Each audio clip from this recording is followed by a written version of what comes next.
Hello, welcome once again to the Hideout tonight. We have a wonderful guest and a wonderful topic. We're going to have co-contributor Dave Beaudry. We're going to be talking about the Taker, the Undertaker, the dead man, and his streak, what it means to wrestling, what it means to us, and where it's all going. Join us tonight.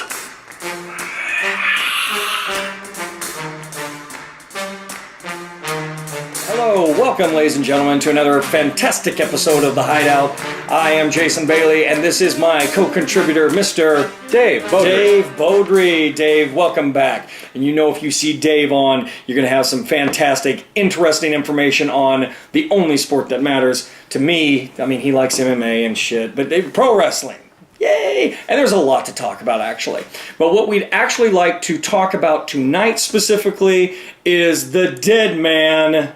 The Undertaker. The Undertaker, the Taker. It's that time of year again. It's that WrestleMania time of the year again. And we speculated a couple months ago, actually. We kind of knew where this was going. Yeah. We knew that the opponent was going to be Brock Lesnar, and they just were waiting to unveil it or see if something else came along or whatever the hell happened. Anyway, it's very predictable. We knew that Brock Lesnar was going to be the opponent. He is the opponent.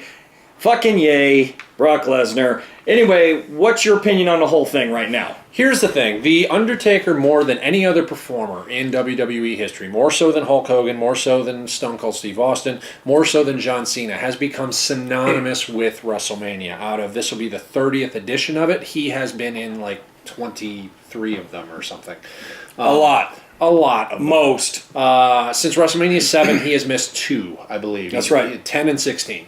So he's synonymous with the event, and now as he's getting older and his physical degeneration has been such that he basically wrestles once a year. It is at WrestleMania. He has a 21-0 streak. 21-0. I believe. So, therefore, the streak is a big deal. It's one of the main selling points of the event. It has been since about WrestleMania 21, so we're going on about 9 years now. So, whoever he faces at WrestleMania for the last 9 years has been a very big deal. It's pretty much synonymous with the main event. It's on equal importance as the main event. Absolutely. And it's closed the show a couple of times. But, so we knew it was going to be Brock Lesnar. That was the want of Undertaker himself. He pretty much handpicks his opponents these days. He handpicks everything. Yeah, but he's earned the right to. He's earned it, by the way. He's earned the right to. Personally, I would much rather see him face somebody he hasn't faced before. He had a whole feud with Lesnar, years ago when during Lesnar's first run. They had great matches then, but you could also just go back and watch those matches. I don't know if they're going to be able to do anything this year that we haven't seen from them before. So for me, it's a bit of a letdown, but the build-up with Taker as well as Paul Heyman, I think, will be particularly intriguing because Heyman will always kill it on the microphone, who's Lesnar's manager. And also, this is the second year in a row that Taker's fighting a Paul Heyman guy. Absolutely. And the other part about it is that Lesnar can get it done in the ring, so I don't think the match will be bad. No. But okay, well, my thoughts on it are that obviously it's awesome to see Taker once a year, seeing him at WrestleMania. He's 48 years old. I think he's coming up on 50. Yeah, he's 48. Right. I think he's 48 years old for this match, which means that we're really seeing as we talked about in the Sting video, the twilight of this performer's career. Well, he needs just no way. I believe he needs double hip replacements, and he's just not getting them until he's finished totally with this legacy. Yeah, because once that happens, it's over. Taker, I'm kidding. Literally has not lost at WrestleMania ever in his 21 matches. Now, one who is not into pro wrestling might say, well, who fucking cares? Dave, tell us why they should care, why this is such a big goddamn deal. Because even when obviously the wins and losses are scripted. This is 21 years. So that's over 2 decades of this building and going on. It's the longest running story in professional wrestling. And the streak really first came particularly at that level. At an A-plus premier level. And the streak first really became a storyline, as I remember, at WrestleMania 21. which was in Los Angeles, and it was when he was facing Randy Orton. Because the way they built that story was the legend versus the legend killer. And ironically, I believe Orton was going originally to win that match. Oh, fuck you, Orton. And then Orton blew his shoulder out a couple of days, like about a week or two prior. And then because he was going to have to sit on the shelf for a while, they switched it, and then Taker won. And then after that, the streak started building and building to where now it's, as I said, it's on par with whatever the main event match is. And I hate to interrupt you, Dave, like I do all the time, which I don't really hate. It's incredibly rude. Is there any way that you could show us maybe a little bit of memorabilia from that WrestleMania? Well, there was one, as I said. This is going to be a particular showcase. Thing, yeah. He's just going to strip for us, and guess what Dave pops out in? I don't get paid that much money, but if only. But, this is from WrestleMania 21. It was in Los Angeles. Look at this. It's got the Staples Center logo. Rocking the jersey. April 3rd, 2005. Looks good, Dave. Looks good on you, son. Got the logo on it. Damn. That's awesome. Old school. The streak is highly impressive. And the reason why is because it speaks, in my opinion, more to Mark Calloway's investment and performance as the character than it even does creative. Absolutely. And it's because if you are, because I read some ignoramus in a fucking forum on, like, I don't even know, it was Bleacher Report or Cage. Or on the internet? No. Someone didn't grow balls on a keyboard. No. Anyway, what I'm trying to say is they actually wrote down somewhere, and some people are like, yeah, I agree.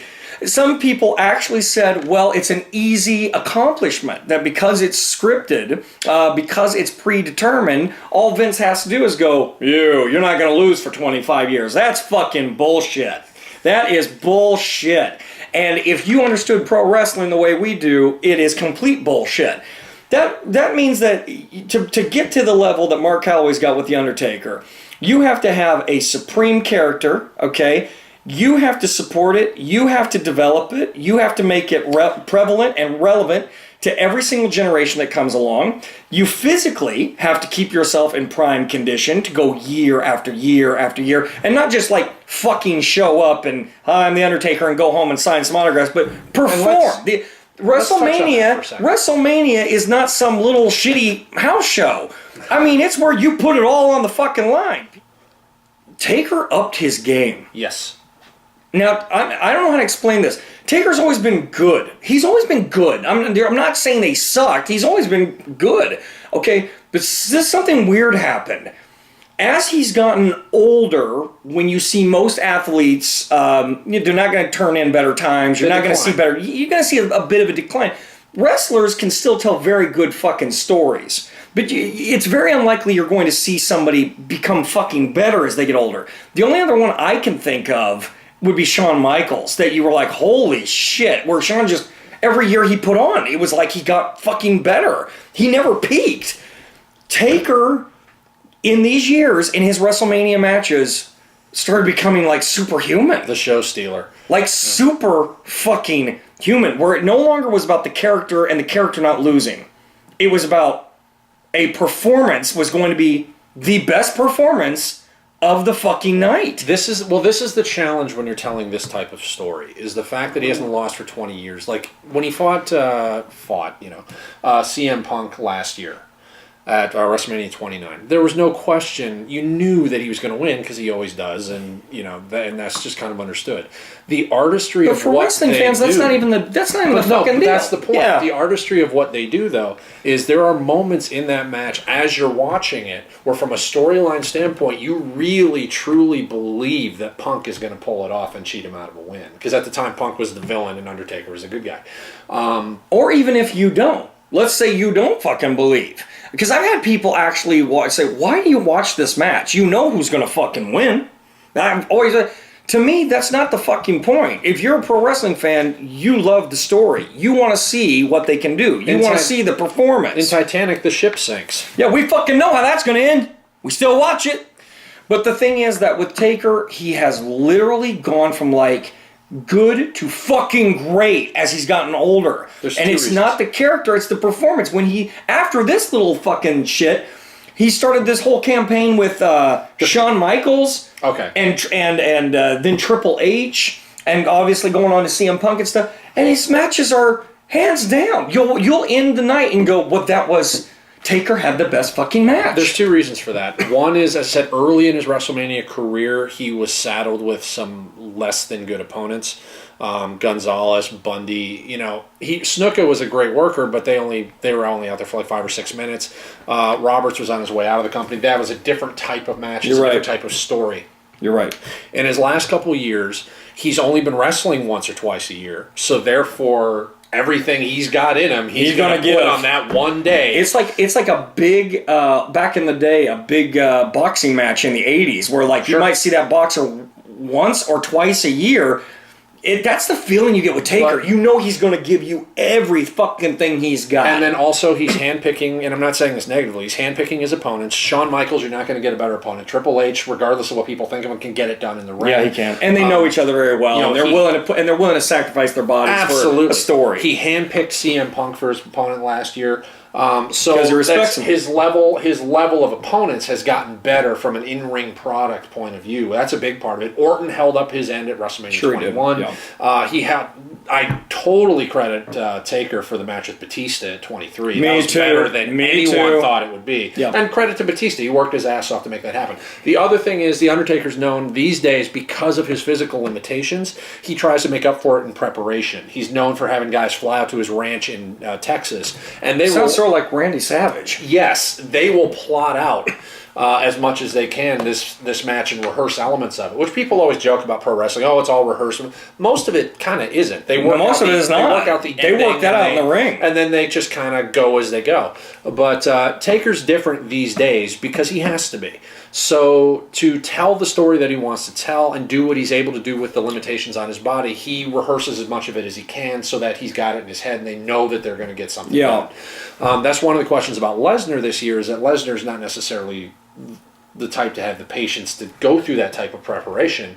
I'm assuming that's not going to be an issue because, as I said, no one fucks with The Undertaker. No, not at all. And I guess that's where I want to get to now that we're talking about all this stuff is, if you haven't seen the Taker matches in the last 5, 6, 7, 8 years, it would behoove you to go see these matches. If you're gonna, let's put it this way: if you've never watched a wrestling match before, if you don't understand the appeal of it, if you have no idea why anyone ever finds it entertaining, look for this on YouTube or somewhere. It should be very easy to find. Look up Undertaker versus Shawn Michaels WrestleMania 25. Yep. It was one of the best matches you will ever see. I don't care if you're not a wrestling fan, even if it ends up. That's the one I showed Cody. That's the one I showed Cody. You will respect those guys at the end. Yeah. Because they have phenomenal talent in what they do. Yeah. It is so good. I still to this day think it's Undertaker's best match. I think it's one of the best matches ever. I get that, but if we're talking specific just Undertaker's, I think it's his best match. It's absolutely. It is so fucking good. I don't even know what to say. How do you think it should end, Dave? Personally, I don't think it should be broken because I think it's one of those kind of once in a lifetime kind of stories, and that's just a great ending. If they're going to have somebody break it, then if it was in the next year or two, assuming someone doesn't ascend in that amount of time, or they're it's very unlikely. Then if he was going to drop it to anybody, then I think Daniel Bryan would be the guy. I would love to see him being Undertaker wrestle John Cena at WrestleMania because Cena's their big guy now, their Superman, and I think they could have a great match, and it's never been done. And Cena, Undertaker, even just themselves, they've wrestled, but never really in a major program. And certainly not WrestleMania with these stakes on the line. So I would like to see that because I think both would deliver, and it's something different. I would rather see that than Lesnar this year. But if they're... I think he should just go out, undefeated at that time, whenever that time comes. But if he's going to drop it to somebody, I would say Bryan would be the guy. How I see it is that whatever Taker wants to happen is going to fucking happen. I truly believe that. Oh, sure. I think that he is going to hand that victory over, and I think one of two people are going to get it. I've heard that he really is a huge fan of Daniel Bryan and believes that he has a huge career in front of him, and it's somebody that he would not mind giving that victory to. I would be okay with that. I think Vince would fight that tooth and nail. Absolutely. But also, I think there is a reason that John Cena has never been picked. I think Cena should not be the guy to do it. He gains nothing from it. Listen, I'm not supporting Cena. I'm just saying that I think this is what is in everyone's head. I think they should have a match at WrestleMania. I don't think Cena should win. You have to also realize that Daniel Bryan didn't come up like this potential, like, really badass guy that's going to go a long time until maybe the last year and a half, 2 years. And I really think that in Vince's mind and in Taker's mind, they've always had John Cena sort of right over here as when we decide Except to take the Taker to the glue factory, that's who's coming to do it. Except Cena also has a lot of say in his character, and I'm not positive, but I believe Cena doesn't think it should be broken either. But anyway, Taker, it's going to be amazing. It's going to be the only thing I give a fuck about this WrestleMania, I can tell you that. What a shit lineup this is. And Dave, any final comments? Rest in peace. Rest in peace. All right, from the Hideout. Now, no one really believes, or most people shouldn't, that Undertaker walks around and shoots lightning bolts out of his ass. However, that's your own proclivity, and I will grant you Be careful. Be careful. It's been raining today. However, he's not that tall.